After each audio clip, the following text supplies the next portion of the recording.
Olá, Enzos e Valentinas, Miguéis e Helenas, como estamos? Deixa eu te fazer uma pergunta. Onde há fumaça, há fogo? Isso porque depois de toda a treta envolvendo ela, Blake Lively e Justin Baldoni, a loirinha foi apontada como a nova Mean Girl de Hollywood. Aquela menina enjoada do terceiro ano é ela. A situação dela piorou quando começaram a resgatar algumas gafes dela no passado, que inclusive tem vídeo aqui no canal para você assistir, em que ela foi rude com uma repórter, dando a entender que a simpatia de Blake Lively é seletiva. O famoso quem quiser minha versão premium que pague. E nesse vídeo temos uma lista de outras celebridades que também foram vítimas de Blake Lively e essa simpatia seletiva, que no caso ela não botou pra jogo. Será que tudo que tá acontecendo com ela é só perseguição do Justin Baldoni ou porque ela é um porre mesmo? Muito prazer, eu sou o Breno Moreru, seu sommelier de tretas gringas de tutupão,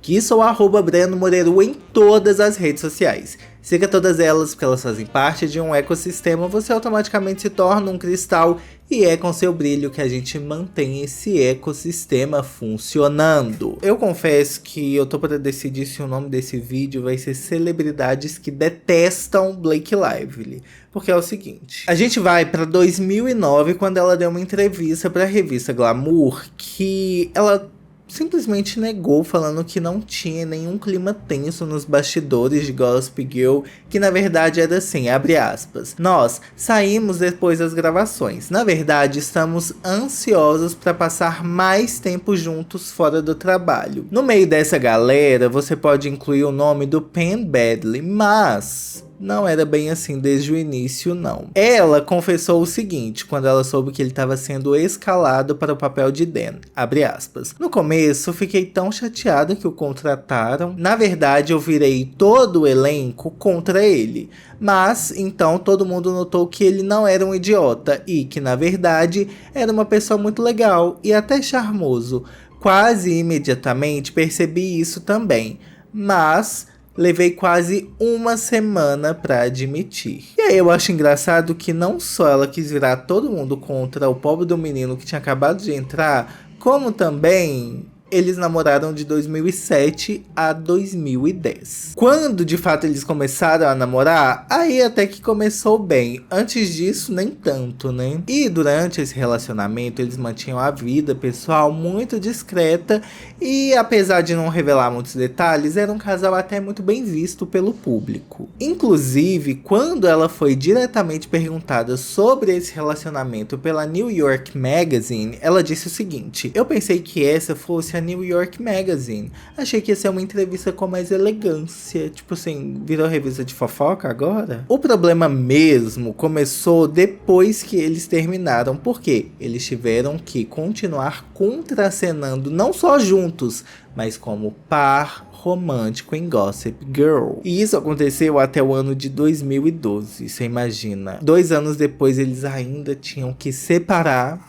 o trabalho da vida real. No entanto, a conversa que corria nos bastidores não era de que as coisas tinham acabado num clima muito amigável, não. A grande questão, principalmente para o Penn Badley, era de que o relacionamento tinha acabado de forma repentina por parte dela e ele não lidou bem com isso. Não somente os anos foram se passando e o jeito que ele falava sobre a Blake Lively dava a entender que tinha um ressentimento ali mal resolvido. Tanto que teve uma entrevista que ele disse que o beijo mais memorável da carreira dele foi com a Blake Lively, mas ironizou também dizendo que era porque foi o melhor e pior beijo, já que eles continuavam precisar atuando como um casal mesmo depois do término. Em outra ocasião, muito tempo depois, ele foi perguntado assim: ai, Penn Badley, e aí, com quem que você mantém contato, né, de todo mundo que tava lá no elenco? Ele mencionou vários nomes e o de Blake, nada. Nhaua! Aí eu vou abrir um parênteses porque esse término repentino talvez tenha nome e sobrenome: Leonardo DiCaprio. Apesar do relacionamento ter durado apenas 5 meses, tem um detalhe interessante. Lá em 2017, o produtor executivo de Gossip Girl, Joshua Safran, estava dando uma entrevista comemorativa para a Vanity Fair de 10 anos de aniversário de Gossip Girl. E aí ele deu um detalhe muito interessante sobre o caso dela, Blake Lively, com o DiCaprio, que era o seguinte, abre aspas: quando eu lembro de filmar os episódios de Los Angeles, eu lembro que a Blake estava namorando com o DiCaprio nessa época, e ela tinha essa coisa de ter uma boneca da qual ela tirava fotos e enviava pro Léo, o DiCaprio. E nessa época, vale dizer que o DiCaprio estava gravando um filme em Los Angeles, e por isso que a Serena, na série do nada, na 5ª temporada, se mudou para Los Angeles para ficar perto de macho. Tudo tinha que ser do jeitinho da Blake? Não sei. Esse romance foi amplamente acompanhado pela mídia, com direito a muito paparazzi, e muita gente acreditava que a Blake Lively estava usando desse relacionamento pra ficar mais famosa. E foi isso justamente que deixou o DiCaprio meio desmotivado para continuar esse relacionamento, porque ele é um cara mais discreto. E antes de falar do atual marido da Blake Lively, a gente tem que falar da ex-esposa dele, porque Blake Lively e Scarlett Johansson parece que não são tão amigáveis assim. Essa suposta rivalidade teria começado lá em 2011, depois da Scarlett Johansson se divorciar do Ryan Reynolds. Esse casamento deles, Scarlett e Ryan, começou em 2008 e foi até 2011. E aí depois, né, eles seguiram em frente desde então. Mas, depois da separação, a fofoca que prevaleceu era que Ryan Reynolds traiu a Scarlett Johansson com a Blake Lively. A grande questão aqui que fomenta essa fofoca é o timing, porque a Blake Lively e o Ryan Reynolds se conheceram durante as filmagens do fatídico filme Lanterna Verde. Isso lá em 2010, enquanto o Ryan Reynolds ainda estava casado com a Scarlett Johansson. Aí, pois bem, em outubro de 2010, a Blake Lively foi lá e terminou, assim, do nada, o relacionamento que ela tinha com o Penn Badley. Em dezembro de 2010, o Ryan Reynolds e a Scarlett Johansson anunciaram seu divórcio após 2 anos de casamento. Esse divórcio só foi finalizado no ano seguinte, em julho de 2011. E a Blake, até então, nesse meio tempo, estava com o DiCaprio. E se o processo do divórcio foi finalizado em julho de 2011, em outubro, sabe quem estava assumindo publicamente o namoro? Blake Lively e Ryan Reynolds. E, detalhe, menos de 1 ano depois, eles estavam se casando. Muitas pessoas começaram a achar suspeito, né, a velocidade e também a coincidência desses términos de ambos os lados. Isso porque as gravações do filme começaram em 2010 e depois de um intervalo sem as gravações, eles começam um namoro e do nada já parte para o casamento. Quem não ficou muito satisfeita com essa história foi justamente a Scarlett Johansson, que disse que foi rápido demais, né, o jeito que ele seguiu em frente. Além de tudo isso, tem também a coisa da Scarlett Johansson achar que a Blake Lively fazia de tudo para ganhar atenção, não só para aparecer, mas também de querer se firmar como a nova queridinha de Hollywood. E isso só contribuiu para aumentar o ranço da Scarlett Johansson para Blake Lively. Sem se contar que a Scarlett Johansson nessa época já era uma atriz respeitada, muito bem posicionada na indústria, enquanto que a Blake estava muito associada a Gossip Girl e tentando a pequenos passos construir uma carreira no cinema. E assim, pode ser que elas nunca tenham falado abertamente sobre essa rixa, mas em diversos eventos, e olha que esses atores têm evento para participar, a gente nunca viu elas interagindo ou muito menos próxima uma da outra. Então isso reforça a teoria de que tem um aroma de treta entre elas. Lembra que eu falei dessa entrevista em comemoração aos 10 anos de Gossip Girl? Pois é, foi uma entrevista cheia de revelações bombásticas, porque a gente também começa a explorar outro desafeto na vida de Blake Lively, com a Leighton Meester. Ela é a minha mãezinha, a minha Blair Waldorf, que pra mim é sim a principal da série, é sobre ela, carrega todo o entretenimento, enquanto a Serena Vanderwood, sim. Enfim, né? Lá o Joshua falou que, abre aspas, Blake e Leighton não são tão amigas como a Blair e Serena nas telas. E no início das gravações elas até se davam bem, mas com o tempo começou a aparecer uma distância entre as duas. Ele afirmou que, assim, são duas profissionais muito comprometidas com o trabalho, mas que sim, tinham uma certa tensão nos bastidores, especialmente porque as personalidades delas eram muito diferentes. Enquanto que a Leighton era mais reservada, quietinha, quando tinha que trabalhar, se transformava na Blair. A Blake Lively já era uma pessoa que estava mais interessada em, assim, ser famosa. Ai, que eu fui em tal restaurante. Ai, que eu conheci tal pessoa. Ai, que eu fui nesse evento. É com ela que, se você estivesse nos bastidores, eu tenho uma conversa sobre o que está acontecendo no momento na cidade de Nova York. Ele também disse que o jeito que elas conciliavam a vida pessoal e o trabalho era até bem interessante, porque elas se respeitavam muito e estavam cientes que, por mais que tivessem todas essas diferenças, elas ainda precisavam trabalhar juntas para dar vida a essa história de Gossip Girl. Lembra da New York Magazine, que assim, a Blake já tinha tecido comentários não muito agradáveis sobre? Pois bem, em um artigo de 2008, essa revista publicou o seguinte, abre aspas, Blake e Leighton se evitavam como praga no set, ou seja, fugiam uma da outra mais do que o diabo foge da cruz. Tanto que isso ficou tão evidente, tão marcante, que o elenco teve que tomar lados. Essa divisão a gente não sabe como aconteceu, mas dá pra suspeitar ali que, por exemplo, o Chase Crawford, o Nate, era amigo da galera. O Ed Aswick, o Chuck, já tinha seus problemas ali. O Penn Badley, eu acho que ele ficou do lado da Leighton, porque ele não segue a Blake Lively. E a Blake Lively não segue ele. A Leighton Meester não segue a Blake Lively, mas segue o Penn Badley. E segue o Chase Crawford também. Não só isso, a New York Magazine estava determinada a cutucar a Blake Lively porque ainda postou uma fofoca às cegas dizendo o seguinte: quais atrizes que fazem papéis de amigas e rivais na mesma série de sucesso e que são forçadas a posar juntas em eventos de relações públicas, mesmo que se odeiem? Uma se ressente da outra por tê-la tirado do pedestal de estrela da série. Eu já falei que a Blair era a estrela. E quem que contracenava com ela? Blake Lively e Serena Vanderwood, sim. Pois bem, gente, a situação piora quando a gente vê que a Blake Lively já colocou os colegas de série em situações constrangedoras.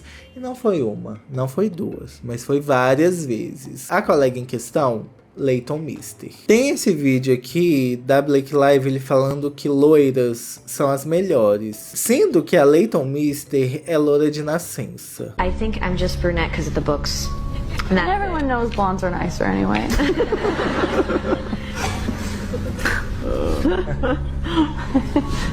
E não para por aí, porque também a Blake Lively chamou todo o elenco de macaco. Ah, que eu tenho que trabalhar com esses macacos. Chuck has a matching pet monkey with coordinating outfits, and I was like, I would love to be part of the show, but I can't act with a monkey. And then I got a few of them. She got a few of them. Come on, it was a joke. Ai, gente, essa brincadeirinha... Assim, ela e o Ryan Reynolds, confesso que eu achava legalzinho antes, mas hoje em dia eu vejo com outros olhos essas piadocas que eles fazem, tá? Eu vi na internet alguém falando que o Ryan Reynolds tá sempre nesses papéis de pseudo-comédia. E acho que essa pessoa conseguiu resumir perfeitamente o que eu sinto sobre o Ryan Reynolds. Eu acho ele não carismático. Eu acho ele sem carisma. Acho ele forçado. E assim, ai, vou fazer o filme do Deadpool. Gastei milhões desse filme. Vem cá assistir esse filme idiota que eu tô fazendo. Isso é ele falando sobre o filme dele. E ela fez uma piadinha com uma coisa que mexe bastante com a Leighton Meester, que é sobre o fato da Leighton Meester ter nascido na prisão. Porque os pais dela foram presos por causa de substâncias ilícitas. E aí, nessa coletiva de imprensa, com um monte de gente, a Blake Lively achou uma boa ideia fazer piadocas com isso. That was a lot of information about cages, and I'm sorry, I was still thrown off by that He stuff. was like, wow. Who else didn't want to act in a cage? Well, some of them required a started. cage. Yeah. Nessa entrevista, o clima era sobre como a Blake Lively poderia atrair atenção para si. E mesmo que as perguntas não fossem diretamente para ela, ela ainda tentava puxar a atenção para si. Outro ponto muito polêmico foi a ausência da Blake Lively no casamento da Leighton Meester com o Aidan Brody lá em 2014. Foi uma cerimônia discreta? Foi. A Leighton é discreta? Sim. Mas outros membros do elenco foram convidados. A Blake não compareceu. E isso só reforçou aquela fofoca de que elas não se davam tão bem quanto as personagens na série. Ainda sobre Gossip Girl, você vê que ela causou, né? Afinal foram o quê? Uns 6 anos de série? Gravações, né? Porque a série foi ao ar de 2007 a 2012. E caso você não se lembre ou não tenha visto, ela fez par romântico com ninguém mais, ninguém menos que Armie Hammer. E sobre a experiência dele na série, ele disse o seguinte: That was a tough show to film, and I didn't end up actually filming all of the episodes I was supposed to because it was such a tough film. Really? Literally, you said, get me out of this. It was also like, get him out of here. Yeah, Oh, yeah, really? Yeah. So it just literally was that. Whose love interest were you? I was Blake Lively's love You interest. were? Yeah. Okay, well then. Sounds like if- she was the problem. It sure does, Chelsea. No, that's not what I'm That's saying. exactly what I was thinking. Don't put words into his mouth. Yeah. Yes. E o climão se instaura. Gente, o silêncio que dá pra cortar com faca. Apesar de que também a gente tem que levar em consideração que o Armie Hammer não tem das melhores reputações de Hollywood, né? Mas enfim, outra pessoa que também estava envolvida no elenco de Gossip Girl deu alguns comentários que eu acho que aqui já passou dos limites. Que é a Rosella Hago, que era uma extra lá no elenco. E ela postou um TikTok dizendo o seguinte: a Blake Lively arrotava e peidava no set. E agia como se a gente tivesse sorte de sentir o cheiro podre dela. Eu acho que ela pegou pesado. E ela se sentiu à vontade para falar disso durante toda essa repercussão, né, do caso com o Justin Baldoni. Aí ela falou assim: olha, a Blake Lively era muito desagradável de trabalhar. Simplesmente não sei como dizer isso de outra forma. Ela também falou sobre o marido da Blake Lively, o Ryan Reynolds, dizendo que ele simplesmente se curvava aos pés da Blake Lively, lá no início do namoro. Abre aspas. Ela também está acostumada a ser adorada, paparicada, e quando é contrariada, fica nervosa. E o Justin Baldoni está enfrentando justamente isso. Detalhe: eu procurei muito por esse TikTok e se ele foi postado mesmo, foi deletado.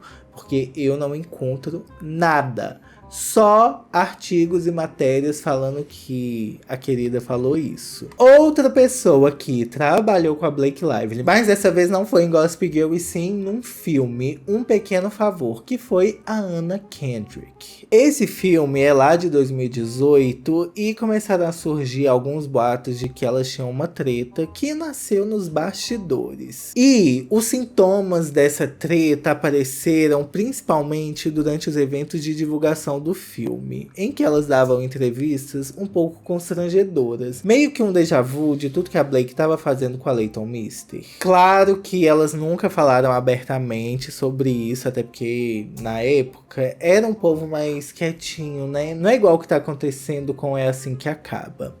E aí, durante a turnê, a gente pode assistir esses takes. Do you block people ever? No, I've muted some people. Now that it's a function on Twitter and Instagram, there's a couple people that I have muted. Good. Yeah. Blake I worked with her husband Ryan several years ago, so I met Blake a few times through Ryan on that film. Got it. And and thought she seemed nice, and little did I know. Yeah. Look at the body language experts analyzing this right now. How quickly do you... Don't touch me. I constantly have to call Blake and be like, it's okay, you're good at giving interviews, I promise you, people like you, they respect you. A lot of talking Gotta off the give her a ledge. pep talk. I'm like, we're amazing, we're powerful. It's true. I mean, I'm the reason she gets out of bed in the morning. E não sei se você percebeu, mas enquanto a Anna Kendrick tava levando assim com um certo sarcasmo, a Blake Lively tava até mais reservada durante as entrevistas. E isso acabou jogando ainda mais lenha na fogueira sobre como eram de fato os bastidores. A parte que a Anna Kendrick fala assim: não, Blake, uau, você é maravilhosa. Se alguém falou o contrário, é mentira. E detalhe, esse filme vai ter continuação. Recentemente, o Paul Feig, que é o diretor de Um Pequeno Favor 2, deixou claro que esses boatos de tensão entre as duas são completamente falsos e que eles não atrasaram o lançamento do filme.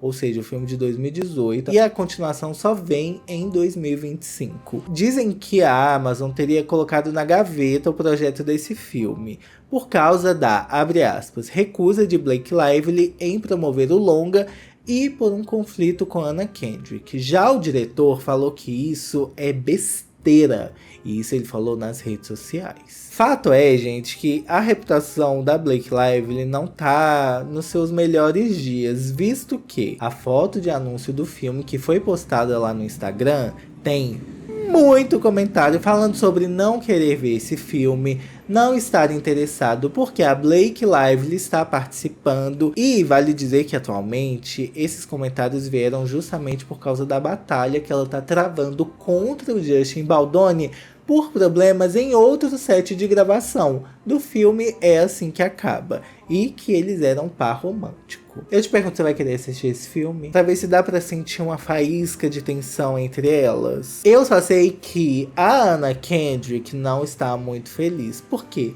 A bichinha sempre tentou ficar longe das polêmicas. E aí, quando ela viu que a maioria dos comentários era sobre a treta da Blake Lively e o fato dela estar participando do filme já estava afastando o interesse das pessoas, ela ficou je suis désolé. Outra inimiga pública, dessa vez, ela mexeu com a família real, foi a Kate Middleton. Isso porque a Blake Lively achou que seria uma boa ideia divulgar a marca de bebida dela fazendo um Photoshop bem ruinzinho, da época que saiu aquele Photoshop da Kate Middleton junto com os filhos, e logo depois a notícia de que ela estava com câncer, e por ela não se sentir confortável com a aparência, a foto precisou ser photoshopada. E aí, a Blake Lively achou que era legal surfar nessa onda, postando um Photoshop igualmente exagerado. A legenda, ela já tava ironizando, tipo assim, olha gente, vocês estão sabendo por que eu tava sumidinha? É porque eu quis trazer sabores novos pra minha bebida. E os comentários, gente, estavam descascando a atitude da Blake Lively, dizendo que ela foi insensível à situação da Kate Middleton e que fez chacota para vender bebida. No entanto, quando a Kate Middleton revelou publicamente que estava passando por um tratamento contra o câncer de mama e por isso a foto foi editada, a Blake Lively voltou atrás. Aí ela foi, botou a mão na consciência, se desculpou e reconheceu que foi inadequado, postou um stories, tipo assim, gente, só faltou aparecer de camiseta branca, né? Gente, me desculpa.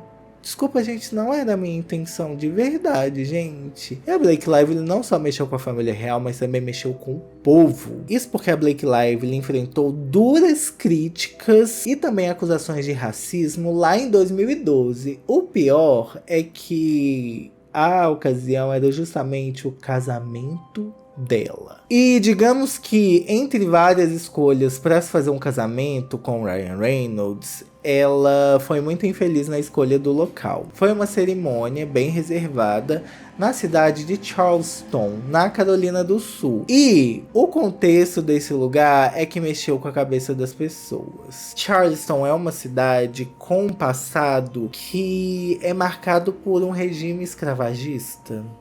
e também de segregação racial. Dado o tamanho do casal e a fama deles, as pessoas começaram a questionar, tipo, meu Deus, será que não tinha ninguém para avisar que esse lugar que eles estão achando tão lindo no Pinterest tem uma história extremamente desagradável? O negócio é que a retratação veio anos depois, em 2020, mas só porque nos Estados Unidos estava acontecendo uma pressão enorme por causa do protesto do Black Lives Matter. E aí eles se sentiram assim, compelidos a falar sobre o assunto. Quem deu a palavra foi o Ryan Reynolds em entrevista à revista Fast Company. E ele falou que lamentava profundamente o ocorrido, disse que ele e a esposa estavam incondicionalmente arrependidos por terem se casado em um lugar com uma história tão perturbadora. Para tentar consertar a situação, eles se casaram novamente na casa deles lá em Nova York, de novo em uma cerimônia mais reservada. E desde então também doaram milhões para organizações e têm apoiado o movimento Black Lives Matter. Só para ter um contexto, essa fazenda se chama Boone Hall e é uma das plantações mais antigas em atividade lá nos Estados Unidos. E durante o século XIX produziu tijolos usando o trabalho de pessoas escravizadas. Não foi a primeira vez que ela mostrou que ela não tinha muito tato social, porque lá em 2014 ela lançou o site Preserve, que era assim um pouco de lifestyle e também mistura com loja, em que ela vendia umas roupas muito caras e umas coisas de decoração para casa, inspirados no fascínio que ela tinha com a região sul dos Estados Unidos, naquele período antebellum, que é antes da Guerra Civil. Quase que imediatamente esse site foi duramente criticado. E as críticas aumentaram instantaneamente quando o site resolveu soltar uma newsletter em que o título era O Fascínio ao Antebellum. E vinha junto com a foto de uma mulher branca, bem vestida, posando em uma varanda. Essa newsletter estava elogiando as Southern Belles, as belas do sul, por terem uma distinção social inerente e estabelecerem padrões de estilo e aparência. Se colocarem assim em um nível superior ao resto das pessoas, logo menos o site fechou. A Adweek diz que em outubro de 2015 tinha várias razões que teriam levado a esse fracasso, incluindo o fato de vender produtos ridiculamente caros e a razão número 1 é que o site não tinha um tato social, né? De novo, não tem ninguém para avisar, se é que precisa avisar. E aí eu te pergunto, será que tudo isso é fruto da campanha de ódio movida pelo Justin Baldoni ou ela realmente é uma mean girl? Aguardo seus comentários, viu, meu cristal? E no mais, muito obrigado pela sua companhia, muito obrigado também aos cristais membros e te espero no próximo vídeo, neném.